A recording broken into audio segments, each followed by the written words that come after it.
Somebody wrote again this, dear beloved Mooji, I have become aware that my mind is obsessed with truth. Yet this same mind comes up with everything, fears, to distract me from truth. This is mind.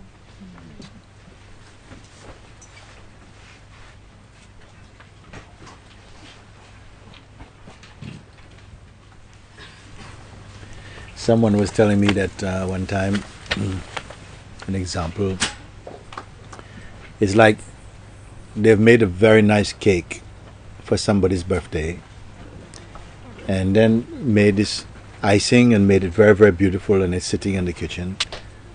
And then somehow she comes and she sees the cake and she feels, oh, I really would like to taste this cake. But you cannot do this because it's made already for somebody. But the temptation is very strong. So then she sticks the finger in a little bit and it broke off. Because the mind says, go, take a little bit. Take it, it's okay, nobody will just touch a bit.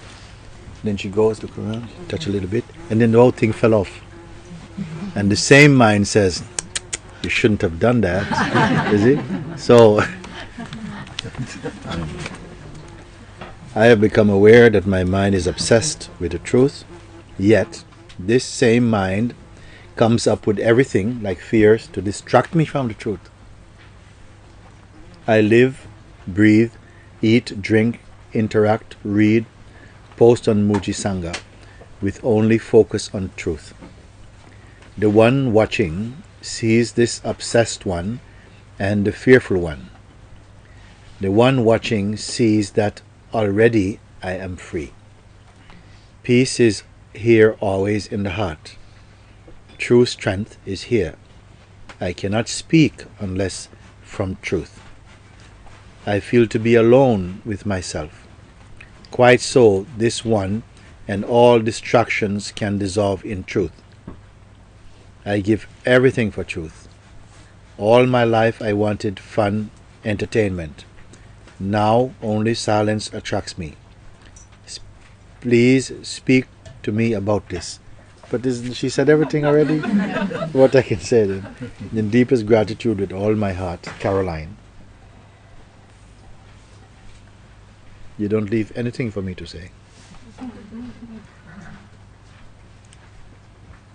The one watching sees that I am already free. See? Peace is always here in the heart. True strength is here. So basically everything is here. I cannot speak unless from truth. I feel to be alone with myself. Quite so, this one and all distractions can dissolve in the truth. I give everything for truth.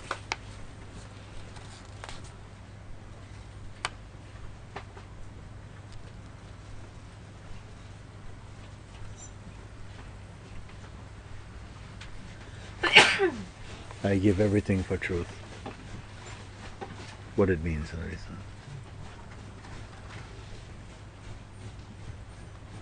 Mean more, you turn away from everything. You cannot give everything for truth.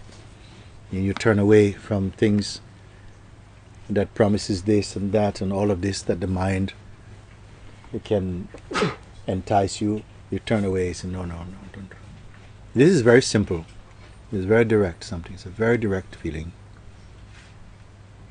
that you're so stung by the truth that nothing distracts you. It's not that you have to say some fantastic thing. No, just simply you feel something now inside the heart. And everything becomes secondary.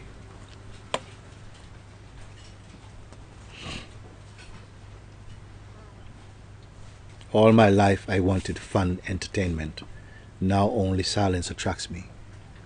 Like for a while we flirt with lots of things, lots of people, lots of relationships. But then when you really feel a love, then everything goes. And you're only in this love, isn't it? Please speak to me about this. What more to say?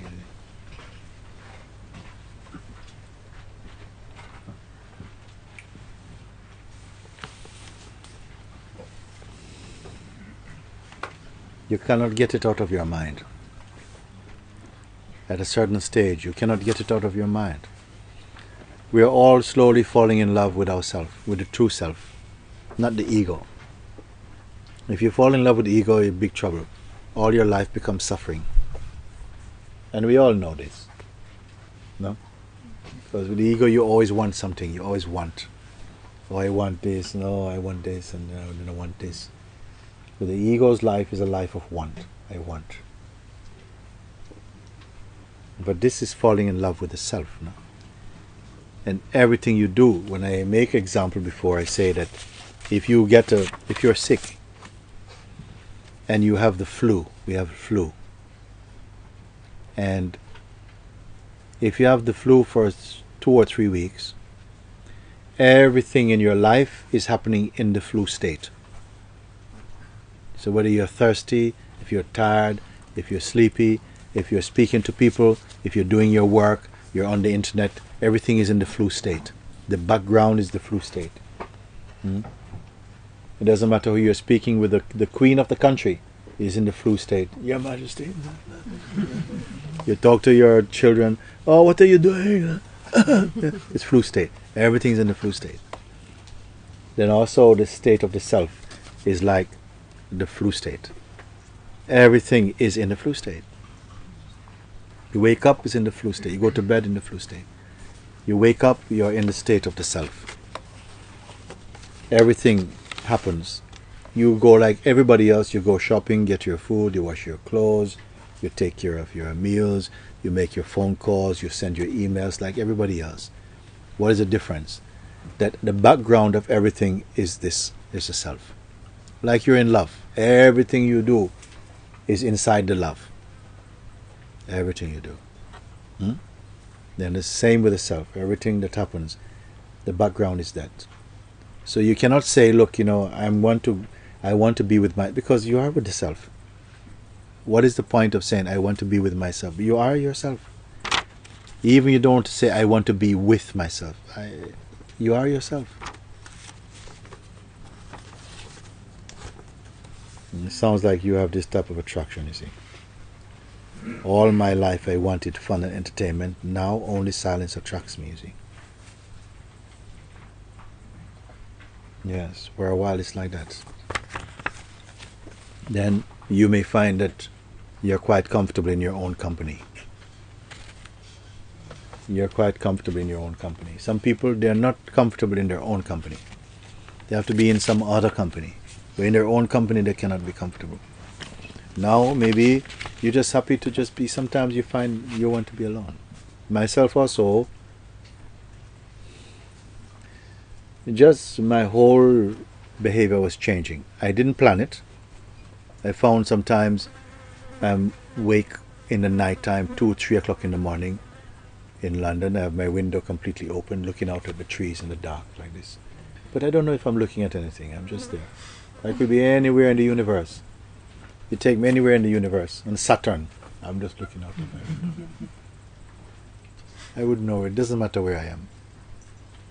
You see, you're just somehow, can you call it being in love? I don't know what it is to call it. Because usually being in love is with another. And I cannot even say I was in love with myself. I don't know what it is. You're just in this beautiful state and everything else seems to be not important. Not important. Hey, Mooji, they're coming to take your house tomorrow. Ah, what time? I'll make sure I'm not here, okay. Something just feels like that. It's not that you don't care, it's just you don't mind. You don't mind. Somehow it seems like it's a big deal. It has to go one day anyhow. Now, people will think you're very strange. You should be worried. What's wrong with you? You're not worried. No, I'm not worried.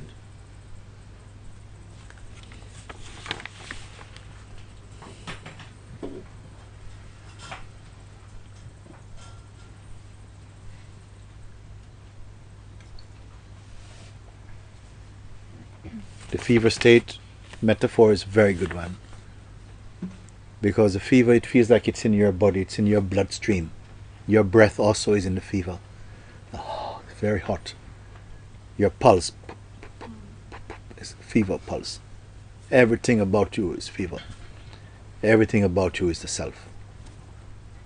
When the people look at you, they don't know who they are looking at anymore. Because behind those eyes, there's no person.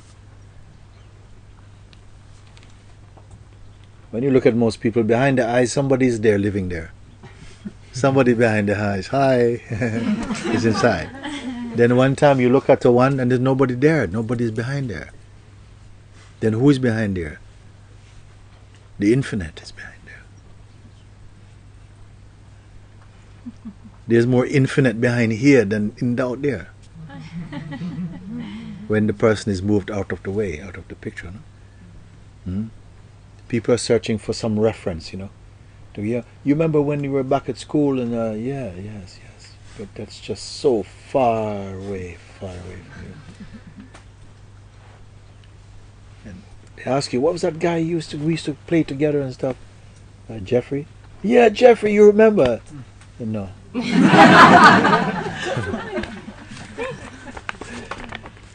So nobody is prepared for you. Your family not prepared for this type of person. They say, this is my son, this is my son. You kind of know what that means, but you know you're not that, but it applies to you. And say, oh, you're Mrs. Hamilton's son? Yes, this is me. Yeah. Oh, yeah, you're the one living in Portugal? Yes. Oh, how you find it there? It's good. Who are they speaking to? They're speaking to the universe. But they cannot speak to the universe. The universe has to put on a face. You see? And then you can speak to the face. Hey, John, how you doing? Yeah, fine.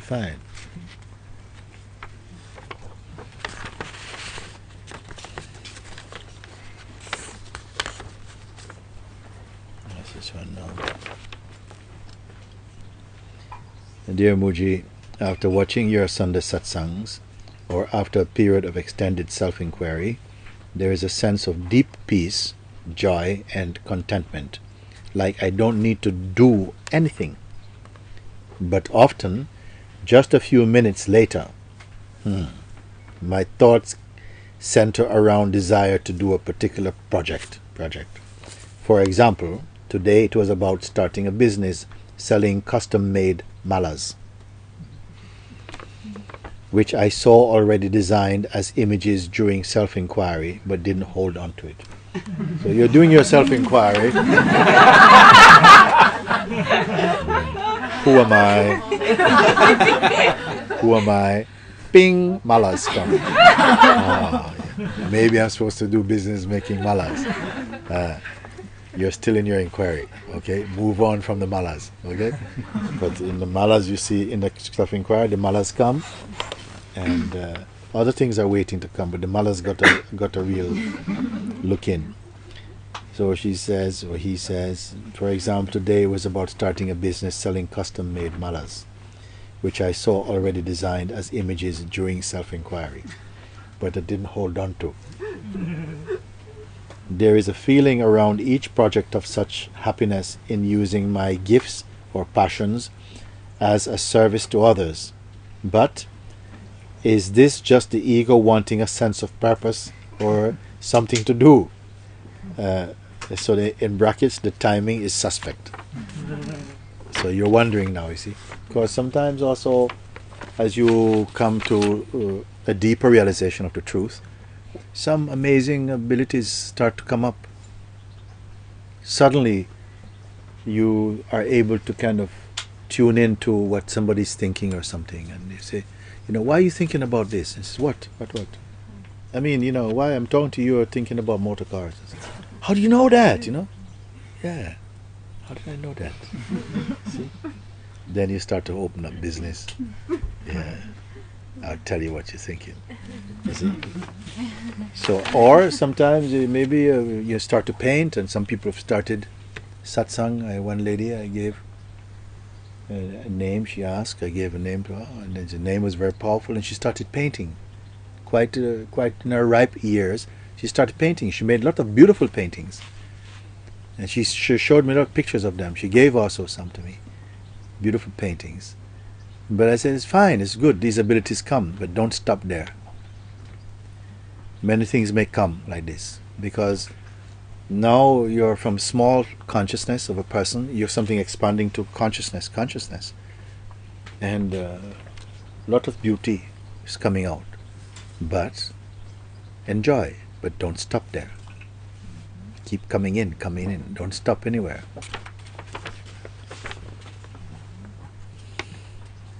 How does one know when to act on such ideas and when to stay put in being? Stay put in the being. If you stay put in the being, you cannot be wrong. But if you pick up those activities, maybe you could be wrong. Or meaning that you slow yourself down. If you stay put in the being, you can never be wrong. Because if the beingness now wants to make paintings or to, whatever stuff, then it will put it in such a way you cannot avoid it. Then it means this is what is destined to happen in this body-mind. But if you want to do this thing, if you, I think this is coming from your mind. And of course, it appears like a choice, and you probably go and do it, and for a while you're doing this. But in a way, you slow down on your evolution into emptiness, into the place, into the absolute place. This is from Diana in British Columbia, Canada. P.S. Thank you so much for the live Sunday satsangs. I am forever grateful to you for this. So this is after the inquiry, after watching Sunday satsangs, and after a period of extended self-inquiry, there's a sense of deep peace, joy, and contentment. Like I don't need to do anything. I don't need to do anything. And right when you realize I don't need to do anything, first time in your life, then you start to find a lot of beautiful things to do. Isn't it? Look, she put even the do, she puts in inverted. I realize after the period of inquiry, deep peace, joy, and contentment. Like I don't need to do anything. But often, just a few minutes later, minutes, not the next day, minutes, Mr. Mind. Hi, hello. Brought a nice package for you. My thought centers around the desire to do a particular project. Now we're going to have a project now. For example, today it is about starting a new business, selling custom-made malas, you see. These ideas, they start to come. Should you act on them? Is this some impulse from the universe to tell you, listen, make some malas? God is telling you, make some malas. Don't do any more inquiry. Just, I'm sending you malas. Okay. Then you go out, you look for malas, you find people start to tell you when they give you things, next minute you're making a mountain of malas, but you don't know who you are.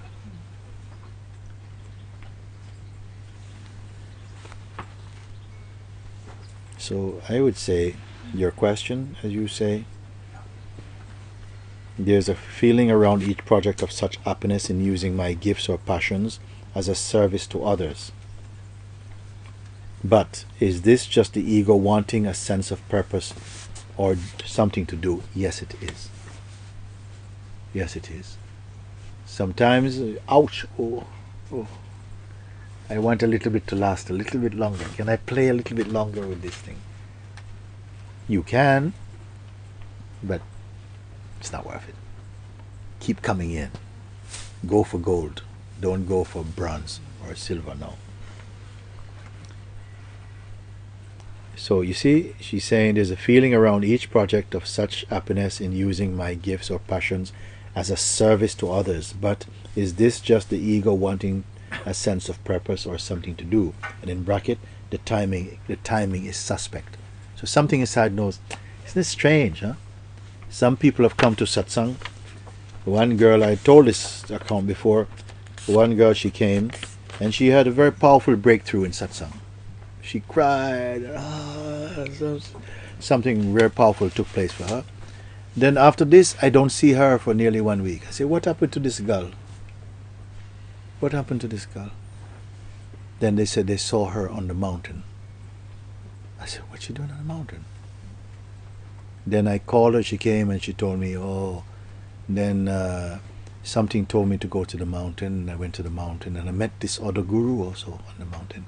and I fall in love with him, and he told me to come, and he meet him every day. I've been sitting there. I said, now, would the self have brought you to a state of realization to go and confuse you with a second guru as well too on top of this? When you fall in love, what's going on? You know what's going on? There is something inside, a desperateness to be with somebody. She wants to be with somebody, you see.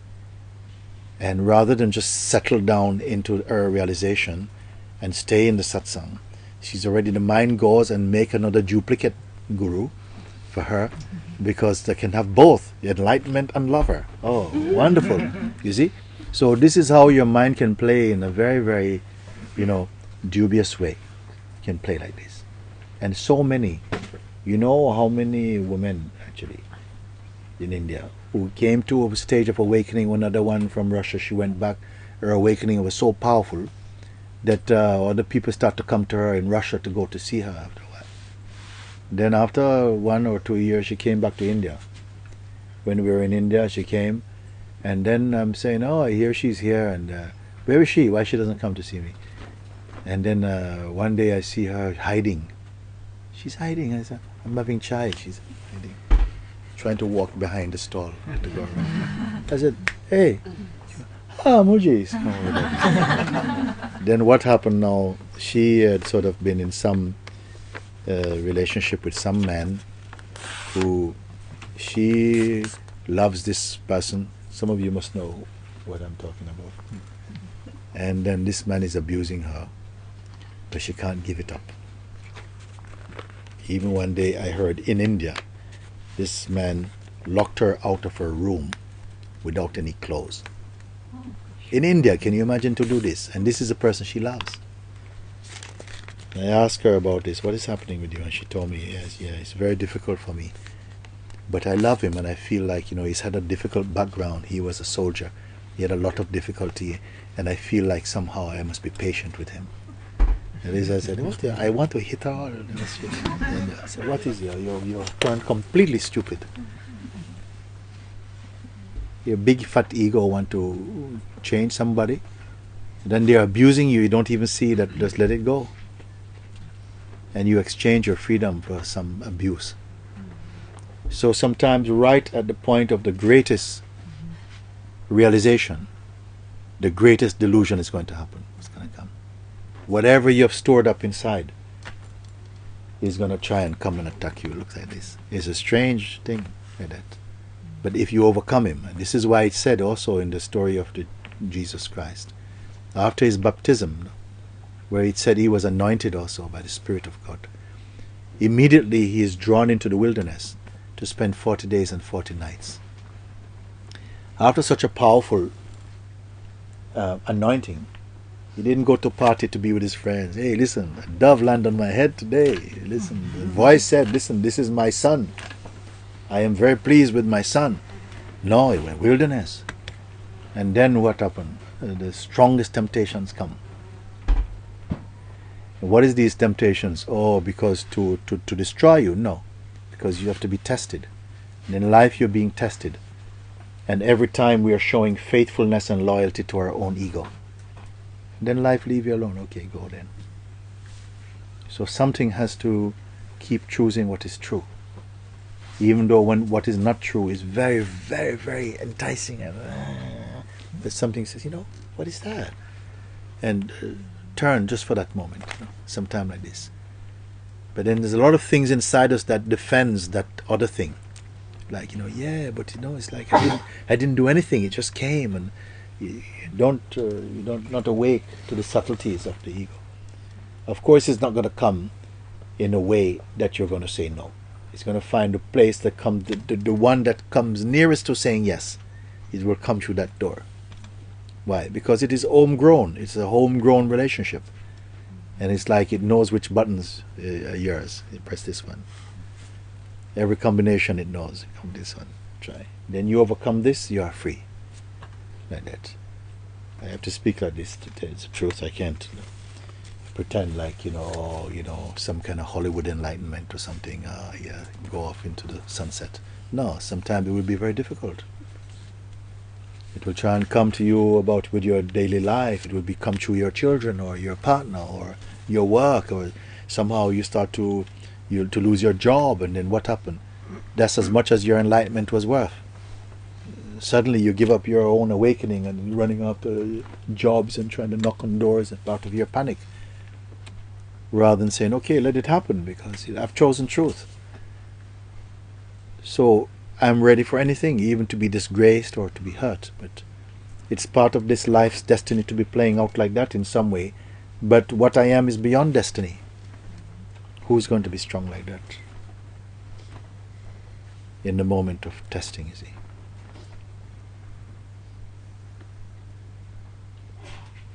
Then the mind says, yeah, but you shouldn't have to suffer, it should be easy.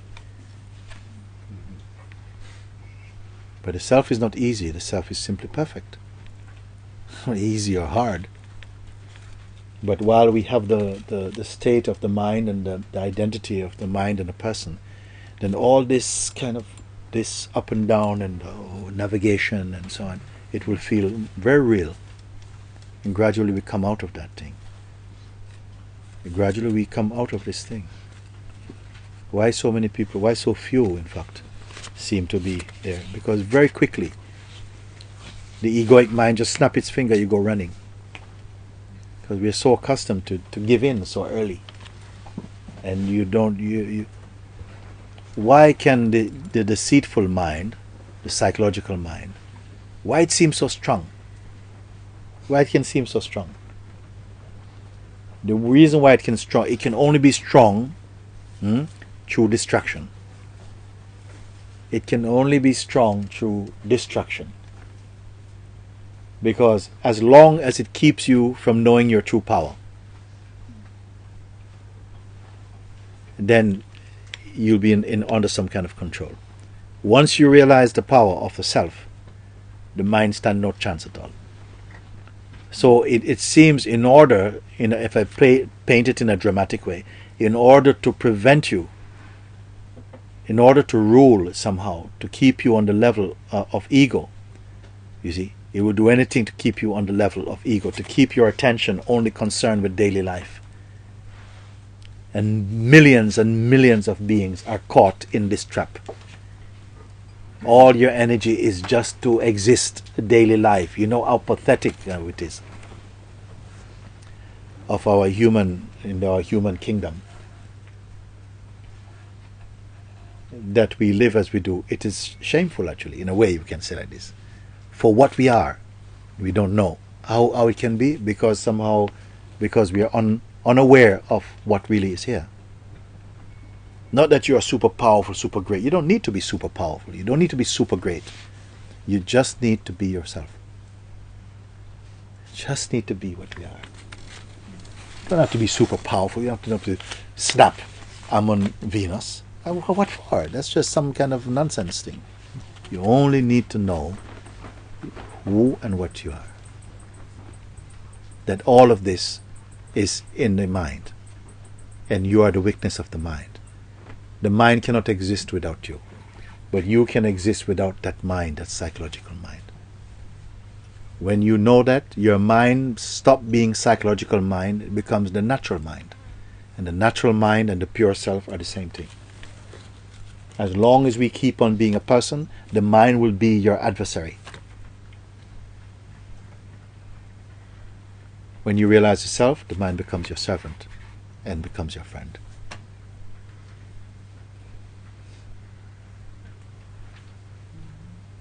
We have a feeling that, oh, life is so tough, life is against you. No, your mind is against you. Your own mind, not the mind is against you. Your relationship, you create a bad relationship. Because the mind is not really for and against, it isn't really for and against. In one way you can say, the mind can play the devil. But the devil is also a form of consciousness. And it has to be there to play the role of the angels and the devils. Both of them are aspects of our potential. Both of these are in us. In us is the ability to be a Buddhist, a Christian, a Muslim, an atheist, a god, or demon. We can be any of those. And sometimes all of those at different times. And none of that also. Beyond all of that also. They are there.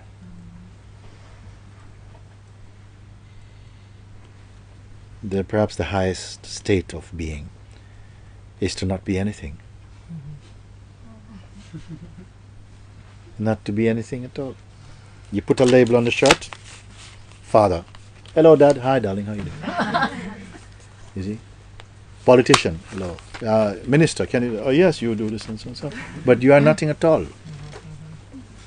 Like water. Water has no shape.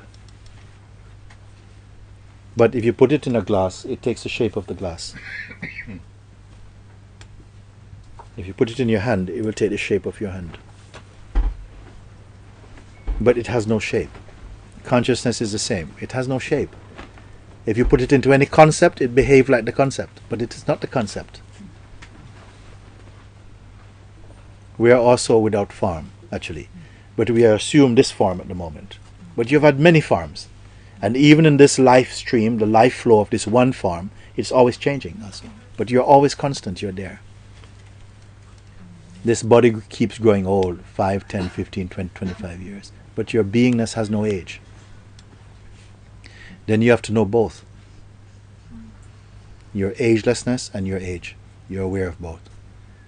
When you're aware of your timelessness, your human years is just a play. Like a costume, you know it.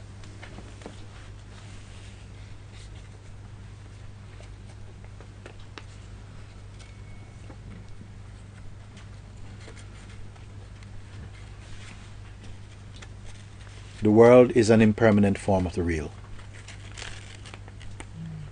A transient form of the real.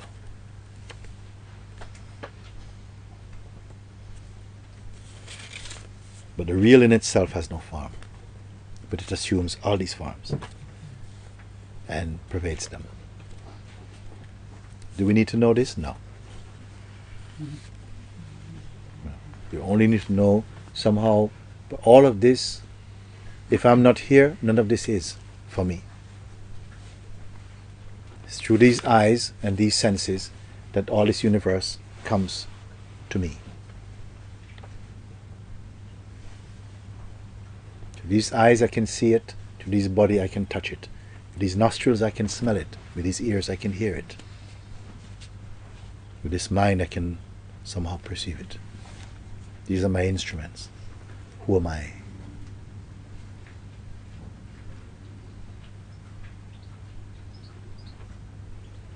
Where exactly in this are you? Which part are you?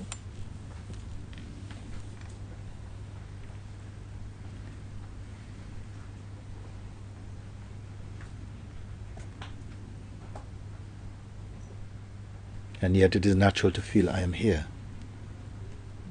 Where exactly? Nobody asks you. If you go to look for a job, they don't ask you, okay, where are you? I'm here. Well, where exactly in here? What? I mean, where? You say you're here, but where exactly are you? What sort of job is this? You have to ask, what sort of job is this? What kind of employment? What do you mean, where am I exactly? I'm here. Where exactly here? The hand? You see the hand? I'm looking at my hand. My hand is not looking at me. Who am I? I say my hand, I say my head, I say my ears, my tongue, like it's possession, my body, my back, my kidneys, my lungs. But where is me? What is me? What is I? It's not important you're going to know this, like, well, you are this. No, it's not going to be like this. Whatever you find, but I'm not really that. I cannot say I am that, absolutely. It's connected with me, but I can't say I'm that. Then what am I then? Don't think if you don't get an answer, you've failed. The question is more important to be asked. You ask this question, and in this question, something is unfolding. We are so used questions, answers, questions, answers. Sometimes questions, just questions. Where's the answer? You are the answer. I don't understand. You can't understand? What's the point? There is something.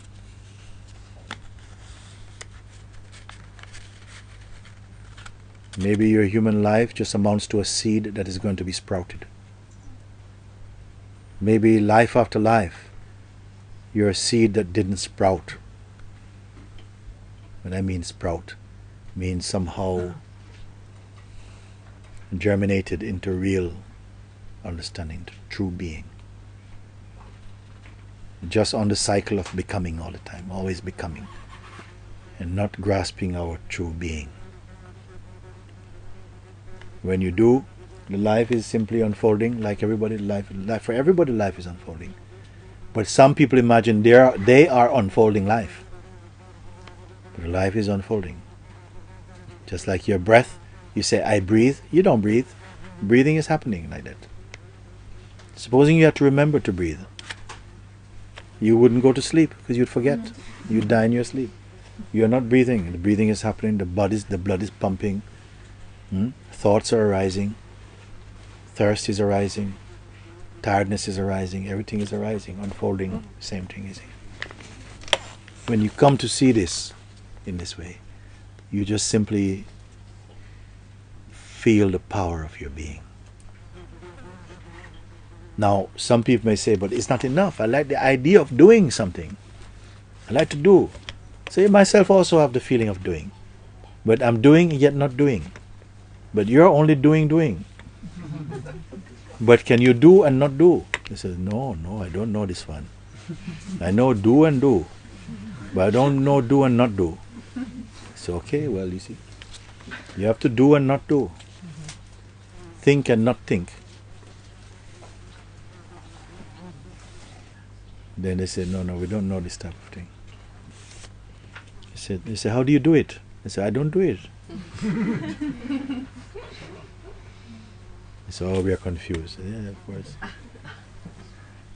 And yet what I'm speaking is completely natural. Very rounded. You have the sense of yourself as a person. One person call you sister, one call you daughter, one call you auntie, one call you friend, one call you wife. And all these roles, you respond to them totally spontaneously, yet somewhere inside you know you're none of these things. What is an uncle?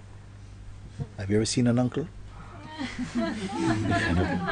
Just a title here. He's an uncle. What is an uncle? Is it a special type of human being or something? No, it's the same one. It's just come with a label.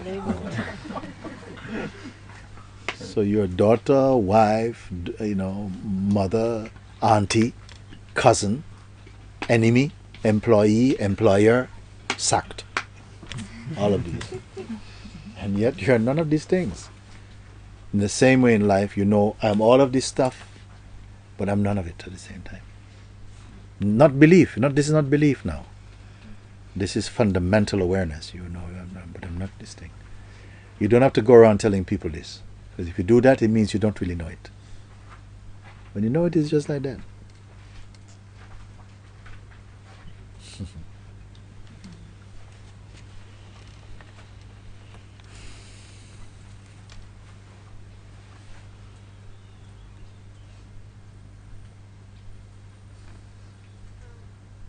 And we listen to each other, what people say, but they don't know what they're talking about also. The mind is, once you're a person, if you're only a person, your mind is full of projections and incomplete misconceptions about life. And you just pass it on. All your garbage you pass on to your children because they're innocent, they just absorb it anyhow. And whoever else will be foolish enough to listen to you. We just do it like that. And we share our ignorance like this.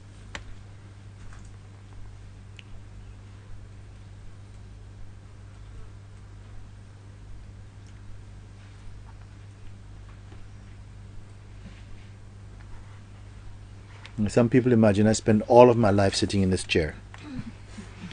Because all they ever see me sitting in a chair talking. In the morning somebody come wind me up. I say, hello everybody. They think I live like that. They really do. Some people, they think, don't you get bed sores or something? I said, what? Talking about? And then they pass this on to other people as well. Facebook. So how can that happen? Even your own mother don't know you. They know only the extent that their selected knowledge of what they want you to be. Each person have a little slice of the cake, what they want to perceive you as, and you have no control over it. So better just let it all happen. Can you be cool with that? Can you be okay with it?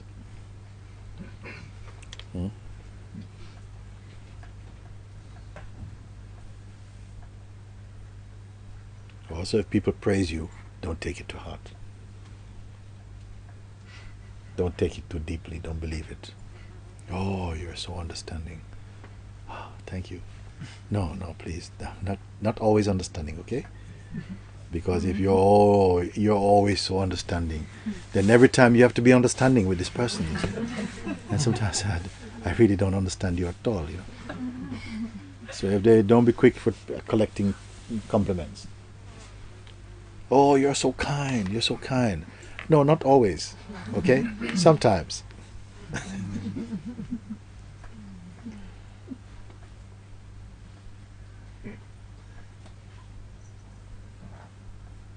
And some people, they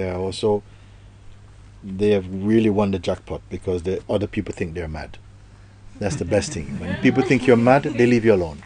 Yes. And they want to be left alone so that you can do all kind of crazy things. And people just say, no, never mind her, she's mad. It's true.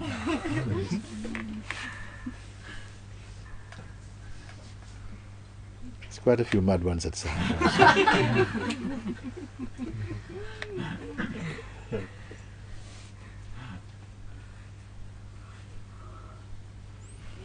Very good.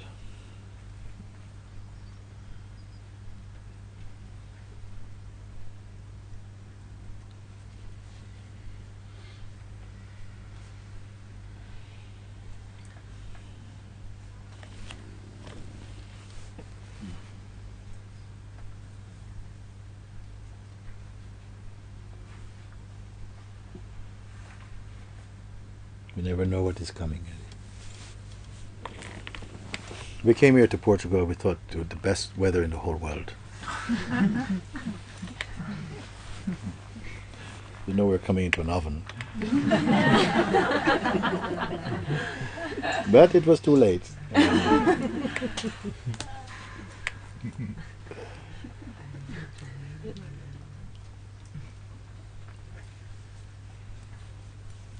good.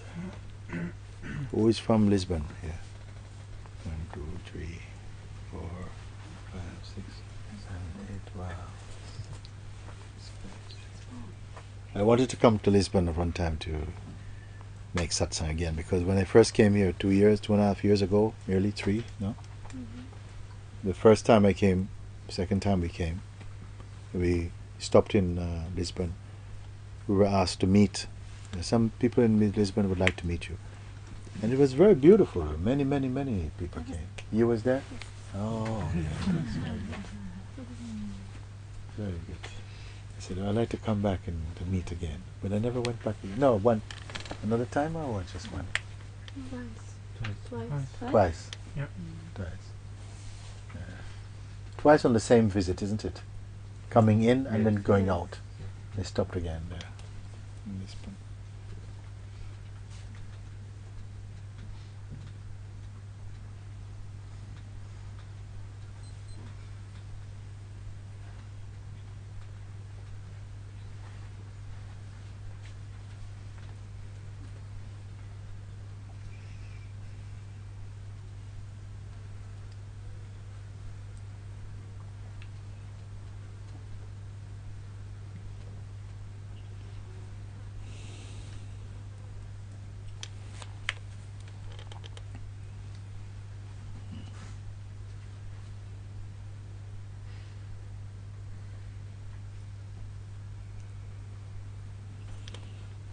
Okay, thanks everybody. Lovely to see you, everyone.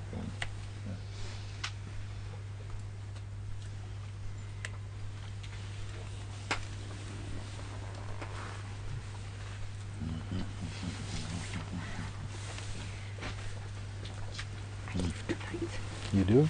Where are you going now? Ireland.